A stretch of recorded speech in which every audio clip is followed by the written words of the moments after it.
The radius of Earth is about 6400 km and that of Mars is about 3200 km. The mass of Earth is about 10 times the mass of Mars. The object weighs 200 Newton on the surface of Earth. Its weight on the surface of Mars would be, ठीक है, दोनों की radius दी है, Mars की radius आधी है और Mars का जो मास है वो भी 10 टाइम्स कम है। अर्थ का मास 10 टाइम्स ज़्यादा है, मार्स का मास 10 टाइम्स कम है। ठीक, तो इस तरह की सिचुएशन, अगर अर्थ का मास m है, रेडियस r है, अर्थ पे ग्रेविटी g है, तो मार्स की सिचुएशन ये है कि जो मास है वो 10 टाइम्स कम है, रेडियस उसकी आधी है। तो वहाँ पे ग्रेविटी का अंदाज़ा हम करेंगे, ग्रेविटी कितनी होगी उसी के हिसाब से वेट का अंदाज़ा लगेगा। तो मार्स पे जो ग्रेविटी आएगी g डैश, तो वो जाएगी जी एम की जगह डालेंगे m/10 अपॉन r/2 का स्क्वायर। तो ये आपका आ जाएगा 4/10 times of acceleration due to gravity on the surface of Earth. तो मार्स पे जो वेट होगा वो भी 4/10 टाइम्स हो जाएगा। 4/10 टाइम्स अर्थ पे वेट कितना है, अर्थ पे वेट है 200 न्यूटन, तो मार्स पे वेट कितना हो जाएगा, तो मार्स पे वेट आपका होगा 80 न्यूटन।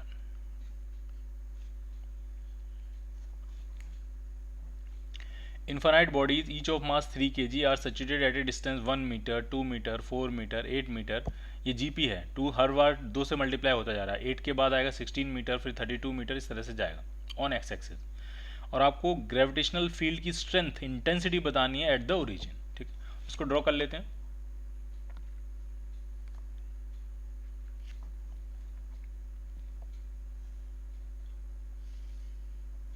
ये मान लिया एक्स एक्सिस है और ये रखा है 1 मीटर पे, रखा है एक फिर रखा है 2 मीटर पे, एक रखा है फिर 4 मीटर पे, एक रखा है फिर 8 मीटर पे, इस तरह से रखे हैं। कितने कितने मासेज हैं, उसको जनरल कर लेते हैं। एम एम एम एम की वैल्यू 3 kg। ठीक, और ये 1 मीटर है, इसको मैं एक्स कहता हूँ, तो इसकी डिस्टेंस कितनी हो जाएगी 2x, फिर इसकी डिस्टेंस कितनी हो जाएगी 4x, फिर इसकी डिस्टेंस कितनी हो जाएगी 8x। इस तरह से डिस्टेंस है और यहाँ आपको बतानी है एक्सेलरेशन ड्यू टू ग्रेविटी या ग्रेविटेशनल फील्ड कितना होगा। ठीक, तो ग्रेविटेशनल फील्ड सबकी वजह से एक ही डायरेक्शन में होगा, इस तरफ, तो सारे ग्रेविटेशनल फील्ड ऐड होकर नेट ग्रेविटेशनल फील्ड बनेगा। तो सबको ऐड कर लेते हैं। तो G M upon x square पहले वाले का, प्लस दूसरे वाले का होगा जी एम अपॉन 2x का स्क्वायर, फिर अगले वाले का होगा जी एम अपॉन 4x का स्क्वायर, ऐसे ही अगले वाले का होगा जी एम अपॉन 8x का स्क्वायर। इस तरह से ही सिचुएशन चलती चली जाएगी। तो इसमें कुछ कॉमन आएगा, जी एम और x का स्क्वायर ये आ गया कॉमन। अंदर जो बचा वो बचा 1 प्लस 1/4 प्लस 1/16 प्लस 1/64, इस तरह से ये बचता हुआ चला जाएगा। ठीक है, तो इसको गौर से देखो, ये इन्फानाइट टर्म्स हैं, ये जीपी है और जीपी के इन्फानाइट टर्म्स का सम होता है a/1 - r। अगर r 1 से छोटा है, इसमें गौर से देखोगे तो a तो आ गया आपका 1 और जो r है वो है आपका 1/4। तो अगर इन सबको हम ऐड करेंगे G M upon x square और ये आ जाएगा a/1 - r। तो 1 - 1/4 3/4, 4 ऊपर जाएगा तो 4/3 आ जाएगा। तो फाइनल आंसर आपका आएगा 4/3 जी एम अपॉन एक्स का स्क्वायर। अब हम सारी वैल्यू डाल सकते हैं। मास 3 kg दिया है तो इस 3 kg से ये 3 कैंसिल आउट हो गया और x की वैल्यू है 1, तो ये आपका आंसर आया 4g के बराबर, डी पार्ट।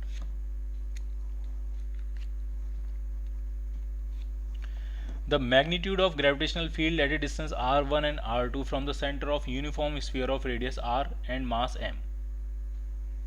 ठीक है, r i1 and i2। तो उनका रेशियो आपसे पूछ रहे हैं कि रेशियो जो है वो किसके बराबर होगा, वो सारी चीज़ें आपसे पूछ रहे हैं। ठीक, तो उसको आराम से एक करके सेटल करते हैं। जैसे अगर सॉलिड स्फीयर होता है तो एक्सेलरेशन ड्यू टू ग्रेविटी है या ग्रेविटेशनल फील्ड है, इसमें आई से रिप्रेजेंट कर रहे हैं तो हम आई लिखते हैं। तो इनसाइड वाले केस में तो होता है G M R upon R square, R cube sorry, और आउटसाइड वाले केस में होता है G M by R square. ठीक है, आर जो है वो सेंटर से डिस्टेंस है, स्मॉल आर जो है वो सेंटर से डिस्टेंस है। ठीक, तो एक एक करके समझते हैं। पहले केस में कह रहे हैं कि दोनों ही आउटसाइड रीजन है, तो दोनों ही अगर आउटसाइड रीजन है तो दोनों केस में ही इंटेंसिटी जो होगी वो स्मॉल आर के स्क्वायर के इन्वर्सली प्रोपोर्शनल होगी। तो दोनों ही के केस में अगर वो है तो r1 अपॉन r2 जो आएगा वो आपका आ जाएगा r2/r1 का होल स्क्वायर। सो फर्स्ट का आंसर तो बनेगा s। हो सकता है इसमें कोई आंसर मैच ना करे, देख लेंगे हम। फर्स्ट का आंसर बनेगा s। ठीक है, दूसरा केस देखते हैं। दूसरे केस में क्या सिचुएशन है कि दोनों ही इनसाइड हैं, दोनों ही आर से छोटे हैं, दोनों ही अगर इनसाइड हैं तो इंटेंसिटी जो है स्मॉल आर के डायरेक्टली प्रोपोर्शनल हो जाएगी। तो उस केस में फिर जो बनेगा वो बनेगा I1/I2 is equal to R1/R2, क्योंकि वो डायरेक्टली प्रोपोर्शनल है। तो सेकंड वाले का जो मैच आंसर करेगा वो करेगा R, ठीक। फर्स्ट का S, सेकंड वाले का R, ठीक। थर्ड पे आते हैं। अब थर्ड में थोड़ी मिस्टेक हो गई है। फोर्थ वाला तो ठीक है, फोर्थ में देखो ऐसा है कि एक अंदर है एक बाहर है, R1 अंदर है R2 बाहर है, लेकिन ये जो थर्ड वाला है वो फर्स्ट वाले से एकदम मैच कर गया। तो थर्ड वाला अगर फर्स्ट वाले से मैच कर गया तो थर्ड वाला का आंसर भी फर्स्ट वाले से मैच कर जाएगा। तो यहाँ थोड़ी सी प्रॉब्लम है, यहाँ थोड़ा करेक्शन करना पड़ेगा। फोर्थ वाले में कह रहे हैं R1 छोटा है R2 बड़ा है, तो इसमें हम ऐसा करते हैं कि R1 को बड़ा कर लेते हैं, R और R2 को छोटा कर लेते हैं, ताकि सभी तरह के केसेस इनकॉर्पोरेट हो जाएंगे। तो R1 अगर बड़ा है, ठीक, तो जो I1 होगा बड़ा है बाहर है, तो I1 जो होगा वो R1 के स्क्वायर के इन्वर्सली प्रोपोर्शनल होगा। या पूरी वैल्यू भी डाल सकते हैं, हम पूरी वैल्यू भी डाल सकते हैं। तो जो R1 अगर बड़ा है, हम थर्ड वाले की बात कर रहे हैं, ठीक, ढंग से देखना है इसको। R1 अगर बड़ा है तो जो I1 आएगा वो आपका आ जाएगा GM/R1 का स्क्वायर, और R2 छोटा है तो R2 वाले केस में I2 जो आएगा वो आपका आ जाएगा GM/R2 अपॉन कैपिटल R का Q। अब आप अगर डिवाइड करोगे I1/I2, अब आप अगर डिवाइड करोगे I1/I2 तो GM से GM तो कैंसिल आउट हो जाएगा। बाकी जो बचने वाला है वो बचने वाला है R³ अपॉन R1 का स्क्वायर R2। तो थर्ड वाले का आंसर आपका बनेगा Q, ठीक। और फोर्थ वाले में उल्टा है, फोर्थ वाले में उल्टा है। फोर्थ वाले में R1 जो है जो छोटा है और R2 बड़ा है, तो R1 छोटा है तो I1 कितना जाएगा, तो I1 आपका जाएगा GM R1/R3, और R2 बड़ा है तो I2 जो जाएगा वो जाएगा GM/R2 का स्क्वायर। अब दोनों को अगर हम डिवाइड करें I1/I2 तो यहाँ से GM से GM फिर से कैंसिल आउट हो जाएगा, और ये आपका आने वाला है R1/R2 का square upon R³। So your answer fourth वाले का आंसर बनेगा P पार्ट, ठीक। तो इसमें आंसर आपका कोर्स में आंसर बनेगा A पार्ट। बट करेक्शन क्या था वो आपको समझ में आया कि यहाँ पे हमें थोड़ा सा करेक्शन करना है।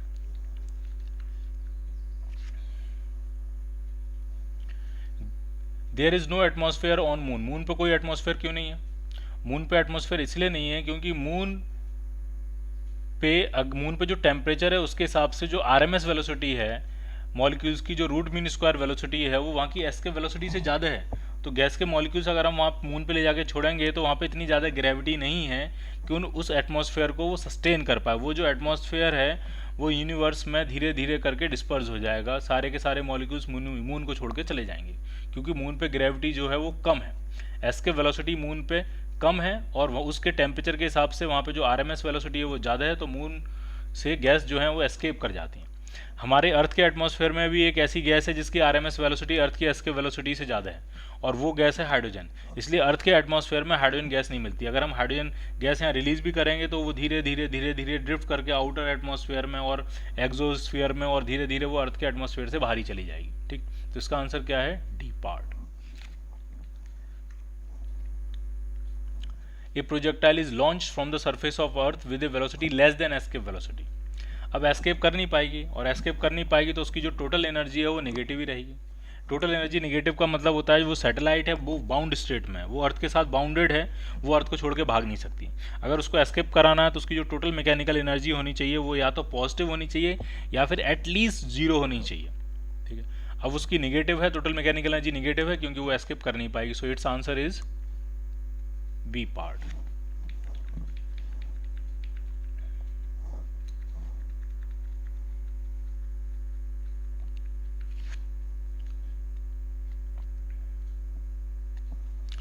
The intensity of gravitational field at a point situated at a distance 8000 km from the center of Earth is 6 Newton पर kg, ठीक है। जो ग्रेविटेशनल फील्ड की स्ट्रेंथ है वो है 6 न्यूटन पर kg, और वहाँ पे पोटेंशियल आपसे पूछ रहे हैं, ठीक है। तो दोनों में अंतर समझना आपको। जो ग्रेविटेशनल फील्ड की स्ट्रेंथ होती है वो होती है Gm/r², और जो ग्रेविटेशनल पोटेंशियल होता है वो होता है -Gm/r। अब ये आपको दी हुई है, इसकी वैल्यू है 6 और इसकी वैल्यू आपको फाइंड करनी है। तो हमें क्या करना है, एक आर से इधर ले जाके मल्टीप्लाई कर देना। तो इसकी अगर वैल्यू फाइंड करनी होगी तो -6 इंटू एक आर से मल्टीप्लाई करेंगे, और आर कितना है, डिस्टेंस कितनी है, तो 6400 किलोमीटर, तो वो हो गई रेडियस, और 8000 किलोमीटर, और तो टोटल डिस्टेंस ये बनेगी। तो ये आपकी आ जाएगी -6 इंटू, अगर हम इसको ऐड करेंगे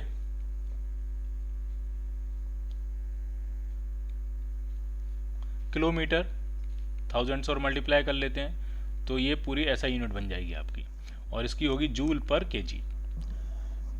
माइनस साइन हो गई होगा क्योंकि ग्रेविटेशनल पोटेंशियल नेगेटिव होता है, तो माइनस मुझे लगता है शायद यहाँ है ये।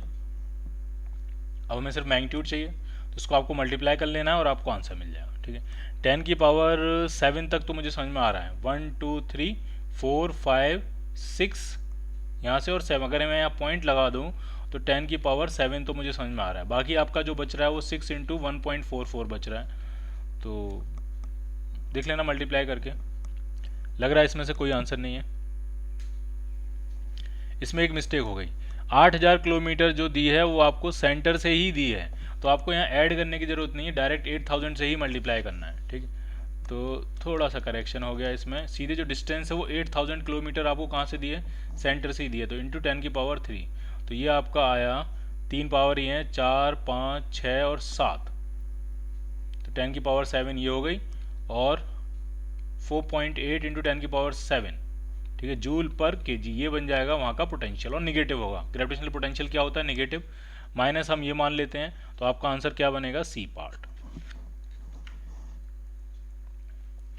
A body of mass m kg starts falling from a point 2r above the earth surface. Its kinetic energy when it is fallen to a point r above the earth surface is, ठीक है, समझना है क्या situation. Situation ये है कि ये है अर्थ, ठीक, और जिसकी रेडियस दी है r, और अर्थ की सरफेस से 2r हाइट से कोई बॉडी गिर रही है, 2r डिस्टेंस है, वहां से कोई बॉडी गिर रही है, m मास की बॉडी गिर रही है ये। और जब ये कह रहे हैं जब वो r हाइट गिर जाती है, मतलब जब वो यहाँ होती है, यहाँ पे इस पॉइंट पे जब वो होती है, तो उसकी काइनेटिक एनर्जी कितनी होगी। ठीक है, जब वो r गिर जाती है और r बची रहती है, r हाइट पे होती है, तो उसकी काइनेटिक एनर्जी क्या होगी। तो यहाँ से यहाँ तक के मूवमेंट में अगर आपको काइनेटिक एनर्जी निकालनी है, फाइनल काइनेटिक एनर्जी क्या होगी, इनिशियल 0 थी, रेस्ट से गिराई आपने, तो सिंपल एनर्जी कंजर्वेशन लगेगा, decrease in potential energy is equal to increase in kinetic energy. अगर इंक्रीज डिक्रीज में आपको डाउट होता है तो आप खेल सकते हो initial kinetic plus potential is equal to final kinetic plus potential. ठीक है, तो initial kinetic energy plus initial potential energy is equal to final kinetic energy plus final potential energy. ये भी एनर्जी कंजर्वेशन का स्टेप है, आप इसको भी ऐसे भी लगा सकते हो। अगर इंक्रीज डिक्रीज में आपको कन्फ्यूजन होता है कि कौन सा इंक्रीज है कौन सा डिक्रीज हो रही है, या फिर इनिशियल माइनस फाइनल लिखना है कि फाइनल माइनस इनिशियल लिखना है, तो बेहतर ये है कि total mechanical energy initial is equal to total mechanical energy final. तो final kinetic initial kinetic energy कितनी है, 0। इनिशियल पोटेंशियल एनर्जी कितनी होगी, तो होगी -g capital M small m upon 3r, क्योंकि सेंटर से डिस्टेंस होगी 3r, is equal to final kinetic energy आपको निकालनी है, और फाइनल पोटेंशियल एनर्जी कितनी होगी, -g capital M small m upon, अब डिस्टेंस कितनी बची है, 2r। तो k फाइनल अगर आपको निकालना होगा तो इस वाले टर्म को हम इधर ले आएंगे, g capital M small m upon r common ले लेंगे, अंदर बचने वाला 1/2 माइनस 1/3, 1/2 माइनस 1/3 बचता है 1/6, तो आपका आंसर आया g capital M small m upon 6r। B part, ये होगी final kinetic energy. For a satellite escape velocity is 11 kilometre पर second. If the satellite is launched at an angle of 60 degree with the vertical then escape velocity is. ठीक है, पहली बात तो escape velocity नहीं पढ़ते हैं हम, उसको एस्केप स्पीड पढ़ते हैं। ठीक, इसलिए पढ़ते हैं क्योंकि वो डायरेक्शन से इंडिपेंडेंट होती है। आप किसी भी डायरेक्शन में उसको फेंको वर्टिकली अपवर्ड किसी भी एंगल पे, जो एस्केप स्पीड है वो 11 किलोमीटर पर सेकेंड है, तो 11 किलोमीटर पर सेकेंड ही है। ठीक है, क्योंकि उसमें जो काइनेटिक एनर्जी आपको चाहिए वो इतनी सफिशिएंट होनी चाहिए कि वो एस्केप कर जाए। अब काइनेटिक एनर्जी स्केलर क्वांटिटी है, उसको डायरेक्शन से कोई लेना देना नहीं, तो किसी भी डायरेक्शन में आप उसको फेंको उसका आंसर वही रहेगा, सेम 11 किलोमीटर पर सेकेंड, 11 किलोमीटर पर second. A body of mass m is situated at A distance 4re above the Earth surface. re जो है वो उसका अर्थ की रेडियस है, और आपने जो बॉडी रखी है वो 4re हाइट पे है। अर्थ की सरफेस से, तो सेंटर से होगी distance 5 RE। How much minimum energy be given to a body so that it may escape, ठीक। तो वहाँ पे उसकी पोटेंशियल एनर्जी कितनी होगी, तो वहाँ पोटेंशियल एनर्जी होगी -G M अपॉन डिस्टेंस जो है वो 5 RE है, ये पोटेंशियल एनर्जी है। अब अगर आपको जस्ट एस्केप कराना है, मिनिमम कितनी काइनेटिक एनर्जी दें, तो जितनी पोटेंशियल एनर्जी निगेटिव हो उतनी ही काइनेटिक एनर्जी आप उसको पॉजिटिव दे दो, और वो टोटल एनर्जी उसकी जीरो हो जाएगी और वो क्या कर जाएगा, एस्केप कर जाएगा। तो जितनी पोटेंशियल एनर्जी नेगेटिव है उतनी ही काइनेटिक एनर्जी आपको क्या देनी पड़ेगी, काइनेटिक एनर्जी तो पॉजिटिव ही होती है, उतनी काइनेटिक एनर्जी आपको देनी पड़ेगी उसी के मैग्नीट्यूड के बराबर, तो वो एस्केप कर जाएगा। तो आपसे काइनेटिक एनर्जी ही पूछ रहे हैं कितनी मिनिमम देनी पड़ेगी, तो कम से कम आपको कितनी देनी पड़ेगी, तो G M अपॉन 5 RE के बराबर देनी पड़ेगी। अब अगर इसको स्मॉल जी में कन्वर्ट करना है तो ऐसा करो, RE से ऊपर मल्टीप्लाई कर लो, एक RE से नीचे मल्टीप्लाई कर लो, तो ये GM अपॉन RE का स्क्वायर जो है ये बन गया स्मॉल जी, तो आपका आंसर क्या बना, mGRE अपॉन 5, ठीक है। इतनी मिनिमम काइनेटिक एनर्जी उसको देनी पड़ेगी। C part, assuming Earth as a uniform sphere of radius r, if we project a body along the smooth diametrical tunnel, यहाँ पे टनल होना चाहिए, कुछ स्पेलिंग है ये, कुछ मुझे नहीं पता इसका क्या मतलब होता है, टनल होना चाहिए। From the centre of Earth with speed v such that it will just reach the Earth surface then v is equal to, समझना क्या सिचुएशन है, ये अर्थ है और ये टनल है, डायमेट्रिक टनल है, ठीक है। ढंग से समझना है इसमें क्या सिचुएशन है, ये टनल है,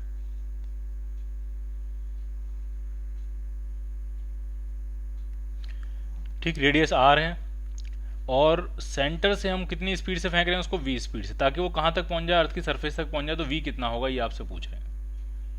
ये मान लिया सेंटर पे एक बॉडी है स्मॉल m मास की, इसको मैंने v की वेलोसिटी से ऐसे फेंका है और इसको जस्ट सरफेस तक आ जाना है, यहाँ तक आ जाना है, तो v वेलोसिटी कितनी होगी, तो इसमें भी कंजर्वेशन ऑफ एनर्जी लगेगा, initial kinetic energy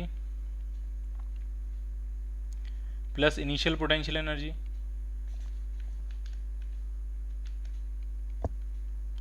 is equal to final kinetic energy plus final potential energy. Initial kinetic energy half mv square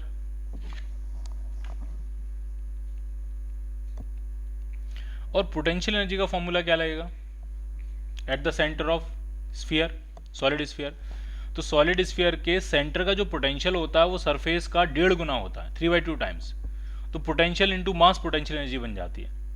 तो पोटेंशियल एनर्जी पोटेंशियल होगा तो वो होगा -3/2 टाइम्स Gm/r, और उसमें स्मॉल m से मास मल्टीप्लाई कर देंगे तो ये बन गई सेंटर पे potential energy, is equal to final kinetic energy कितनी है, 0, क्योंकि आप ये चाहते हो कि जस्ट यहाँ तक पहुँच जाए, जस्ट यहाँ तक सरफेस तक ये पहुँच जाए, तो फाइनल काइनेटिक एनर्जी तो होगी 0, प्लस फाइनल पोटेंशियल एनर्जी कितनी होगी, तो सरफेस का पोटेंशियल होता है -Gm/r, उसमें स्मॉल m से मल्टीप्लाई कर देंगे तो ये बन गई पोटेंशियल एनर्जी।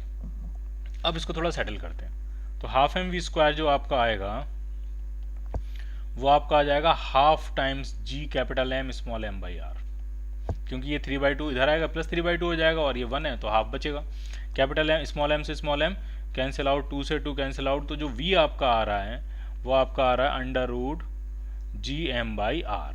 अब आप चाहो तो एक r से मल्टीप्लाई डिवाइड कर सकते हो, तो ये बन जाएगा स्मॉल g, तो √Gr के बराबर आपको कम से कम स्पीड देनी पड़ेगी अगर आप चाहते हो कि वो सरफेस तक आ जाए, ए part.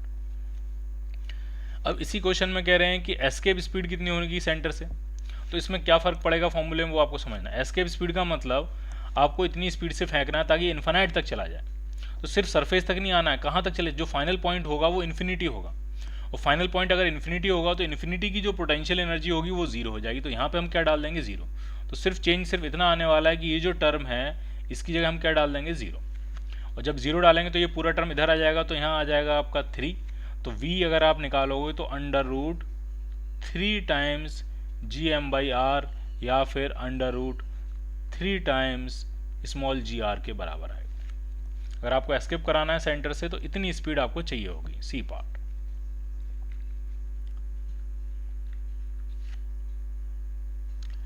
Let the minimum external work done in shifting a particle from center of earth to earth surface is W1 and that from earth surface to infinity is W2, then W1 upon W2 कितना होगा, ठीक।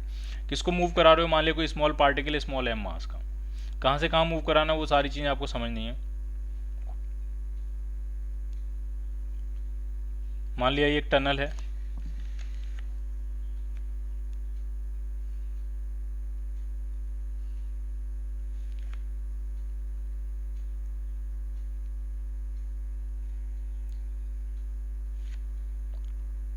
मान लिया tunnel है अर्थ के centre से, और यहाँ से मूव कराना है मैंने उसको सरफेस तक, तब जो वर्क डन है वो W1 है, और फिर सरफेस से मूव करा देना है इन्फिनिटी तक, वो जो वर्क डन है W2 है, वेरी स्लोली मूव करा रहे हैं, तो इसका रेशियो पूछा गया। तो W1 जो आपका आएगा वो आपका आएगा जिस मास को मूव करा रहे हो इंटू फाइनल पॉइंट का पोटेंशियल, सरफेस का potential minus GM/r, minus initial point का पोटेंशियल तो -3/2 टाइम्स GM/r। सरफेस के पोटेंशियल का 1.5 गुना सेंटर का पोटेंशियल होता है, तो ये हो गया वर्क डन W1। W2 अगर आपको निकालना है तो आप मूव करा रहे हो जिस मास को, वो मास हो गया इंटू फाइनल पॉइंट का पोटेंशियल मतलब इन्फिनिटी, इन्फिनिटी का पोटेंशियल होता है 0, माइनस इनिशियल पॉइंट का पोटेंशियल, तो इनिशियल पॉइंट अब सरफेस है तो वो हो गई -GM/r। तो W2 की जो वैल्यू आ रही है वो आपकी आ रही G capital M small m/r, और W1 की जो वैल्यू आ रही है वो आ रही है G capital M small m/2r। यानी यहाँ से साफ पता लग रहा है कि जो W1 है W2 का आधा है, यानी W1/W2 का जो रेशियो आएगा वो आपका आ जाएगा 1:2। So your answer will be B part. The escape velocity from the center of a uniform ring of mass capital M and radius capital R is, ठीक समझना है क्या सिचुएशन। एक रिंग है, उसका मास दिया है आपको कैपिटल M और रेडियस दी है कैपिटल R, और उसके सेंटर से पूछ रहे हैं किसी स्मॉल m मास को एस्केप कराना है, एस्केप वेलोसिटी कितनी होगी। तो ये भी बहुत सिंपल है, इसको हमें इनफाइनाइट तक पहुंचा देना है, तो कंजर्वेशन ऑफ एनर्जी चलेगा, initial kinetic energy plus initial potential energy is equal to final kinetic energy plus final potential energy. ठीक, इनिशियल काइनेटिक एनर्जी कितनी है, तो हाफ mve का स्क्वायर, और पोटेंशियल एनर्जी कितनी होगी, तो सेंटर का पोटेंशियल इनटू जो मास वहाँ रखा हुआ है वो उसकी पोटेंशियल एनर्जी बन जाएगी। सेंटर का जो पोटेंशियल होगा, रिंग के सेंटर का पोटेंशियल, तो वो -GM/R होगा, और उसमें उस मास से मल्टीप्लाई कर देंगे तो ये बन गई पोटेंशियल एनर्जी।